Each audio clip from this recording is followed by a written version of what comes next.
Hey everyone! It's me, Nicole, and welcome back to my channel. Finally, for today's video, yes, meron na naman akong bagong video after 3 months na hindi ako nakagawa and hindi ako nakapag-upload sa channel ko. Medyo naging busy lang talaga ng 3 months. Ayun. And magpe-film ako ng vlog na ako lang mag-isa. At nakaupo lang. Ayan. Parang feeling ko first time ko itong gagawin na nakaupo lang ako tapos ako lang mag-isa. Bukod dun sa prank call. Yan. Yung ngayon, yung nagsasalita ako tapos wala kang ibang gagawin kundi magbasa lang ng assumptions niyo about sa akin. So, but before we start reading assumptions, and magsha-shoutout muna ako. Shoutout sa teacher namin sa research.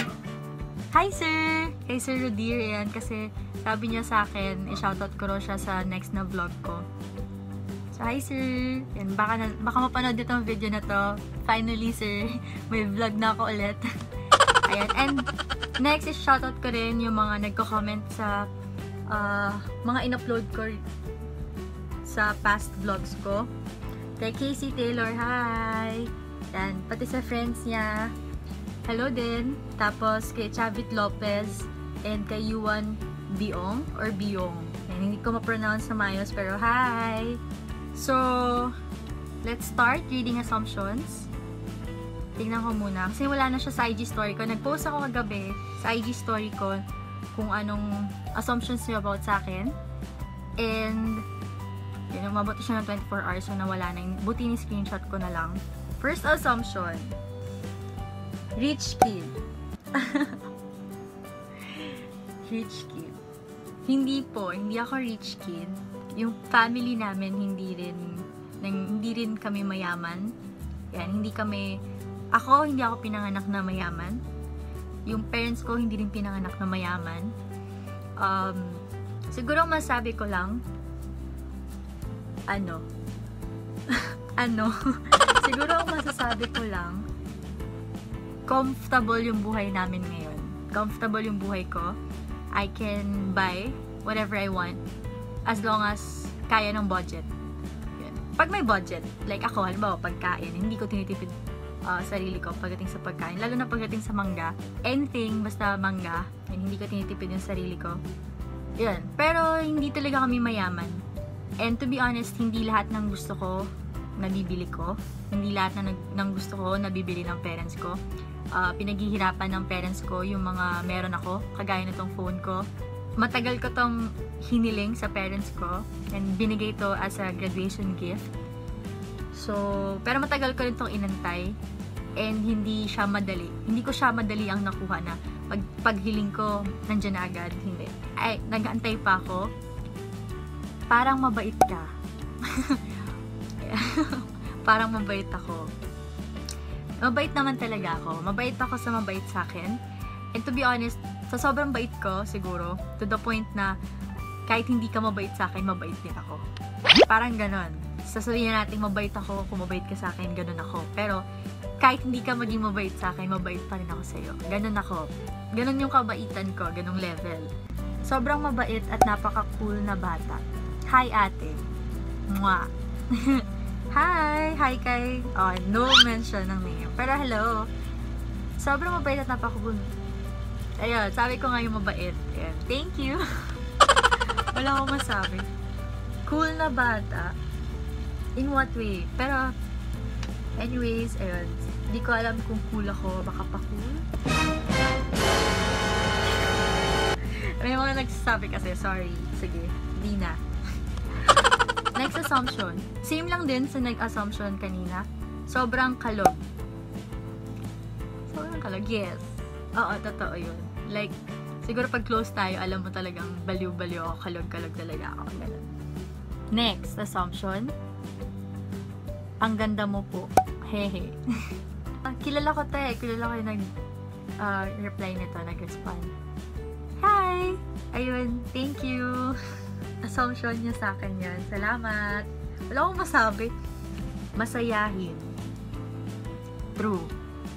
Na yung tipong kahit malungkot ako, deep inside. Outside naman, super, parang idadaan ko na lang sa tawa. Ganun. Pero diba, may times talaga na pag sa school, halimbawa malungkot ako. Ang gagawin ko lang talaga, may isang specific na person akong kakausapin. Tapos, tatawa lang ako ng tatawa. Parang sabihin niya lang na parang, nababaliw ka ba? Ba't tawa lang ng tawa? Tapos sabihin ko lang, malungkot kasi ako, ganyan, dinadaan ko na lang sa tawa. Pero pag wala naman akong problema, super masaya talaga ako. Hindi man nasa mood ako, masayahin. Masayahin talaga. Famous po and friendly. Famous na. Friendly, oo. Kasi, to be honest, yung famous, parang hindi ko matanggap. Parang feeling ko kasi pag famous, parang feeling ko dapat kilala ng lahat. Siguro marami lang nakakakilala sa akin. Ewan, hindi ko talaga alam. Pero yun lang yun. Hanggang dun lang. Walang kung ano man. Friendly, for me, yes. Kasi, pag halimbawa hindi tayo close at all, hindi tayo hindi tayo nag-uusap. Tapos once na mag-usap tayo, mapachat man lang yan or ano ba? Sa personal. Yan, lalo na sa personal. Parang kahit first time natin magkaroon ng conversation, feeling ko, mafe-feel mo rin na close na tayo agad. Ganon din ako eh. Next, makulit and mahilig sa OOTD. Then picture. Makulit? Check. Mahilig sa OOTD? Check. And sa picture? Check. Usually kasi, pag maganda yung suot ko, or gusto ko rin mag-picture. Magpipicture ako, magpapapicture ako ng OOTD ko. And makulit in what way? Pero, in all aspects, kahit ano pang aspect yan na pagiging makulit, makulit talaga akong tao. Makulit ako, as in, makulit. Makulit talaga. Kahit mga kaibigan ko, tanongin nyo, or kung sino man, makulit ako. Pero may isa akong friend na nagsabi sa akin na, hindi ako magiging si Nicole kung hindi ako makulit. So, pag hindi na ako makulit, hindi na ako si Nicole. Ganon yun? Pero parang feeling ko ganon nga. Kasi parang, feeling ko, yung pagiging makulit ko, yun yung parang isa sa mga kilala talaga ng mga tao sa akin. Pagiging makulit ko. Yan, pare-paras na rich kid. Sungit. 10, no offense. I'm also watching your vlogs po. Thank you! Thank you for watching. Masungit. Dati, naalala ko, every time na nagtatanong ako anong first impression nila sa akin, lagi nila sinasabi mataray. Pero ngayon, parang pag nagtatanong ako anong first impression nila sa akin, parang wala na ako naririnig na mataray. Ewan ko bakit. Paano ko ba yung de-defend? Actually, hindi ako masungit talaga. Kahit hindi ko kayo kakilala, tapos nagkasalubong tayo, tapos nauna ka mag-smile, magsasmile din ako. Ganon. Hindi naman ako madamot sa smile actually, kahit hindi ko kita kilala, tapos kilala mo ko. Magsasmile back ako. Spoiled. Hehehe. Spoiled? Hindi rin. Sabihin natin, pag gusto ko, nakukuha ko, but not all. Gets? Hindi. Hindi din talaga. Basta hindi. Hindi ganon. Hindi talaga. Hindi yung totoo. Last two. Outgoing. True. Check. Kasi, ano akong tao, extrovert akong tao, hindi ako palatambay sa bahay. Pag walang pasok, nasa labas ako palagi. Pag may pasok after class, nasa labas din ako palagi. Hindi ako hindi ako school, bahay lang. As in, parang himala kapag hindi ako lumakad ng isang araw, pag nagstay lang ako sa bahay. Usually, hindi lang talaga ako lumalakad na araw pag Sunday. Kasi, pag Sunday, di ba, dapat sa bahay lang, nagsisimba with fam. Lastly, mataray. Ayun, ito na yung sinasabi ko, mataray daw.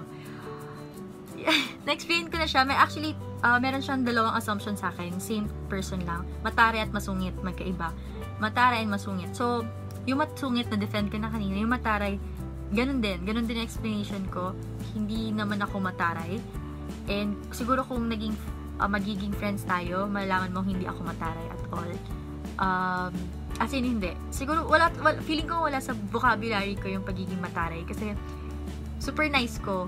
Once na nice ka rin talaga sa akin. As in, pag magka-vibes talaga tayo, hindi talaga kita tatarayan. Hindi kita susungitan. Kasi hindi talaga. Feeling ko wala naman talaga sa vocabulary ko yun. So, that's it, guys. Thank you sa mga nag-respond, sa mga nag-reply sa IG story ko. Thank you so much.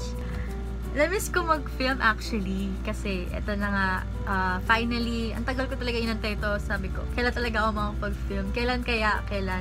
I'm super happy. I'm back! Yun. And hopefully, this summer, magkaroon ako ng mga, alam mo yun, yung mga susunod pang vlogs na hindi na malalayo yung agwat ng pag-upload ko. Hopefully, after 2 weeks, ganyan, after a week, makapag-upload ako ulit ng vlog. Hopefully, diba? So, graduating na ako. Gagraduate na po ako sa April 5. Gagraduate kaya? Yun, lalo na ako pupunta ako sa Manila sa April after ng graduation namin. So, sana makapag vlog ako doon. Pero for sure, mag-vlog talaga ako doon. And pag nag-vlog ako doon, pag uwi ko pa ma-upload, may edit, ma-upload. So, sana makagawa ko ng 3 na vlogs sa Manila. Antayin nyo yun, guys. And hopefully, yung isa matuloy yun. Pinaplano ko na isa. Abangan nyo yun! Exciting! Hindi ko muna isispili kung ano at sino yung mga kasama ko kasi baka hindi matuloy, baka maudlot. Yan, exciting! Pero hindi muna ako ma-excite. Ma-excite na lang ako pag pumayag siya na mag-vlog kami together. Ayun, sana matuloy. So, babalik ako sa Manila. So, alam nyo na yun. Hulaan nyo na lang, guys. Again, thank you for watching my vlog. And if you like this video, don't forget to hit like. And don't forget to comment down below your suggestions. Kung anong mga magandang gawin sa mga susunod kong videos. And don't forget to subscribe to my channel, of course. Yan, and follow me on my social media accounts. Thank you guys for watching. Till my next vlog. Bye! Mwah!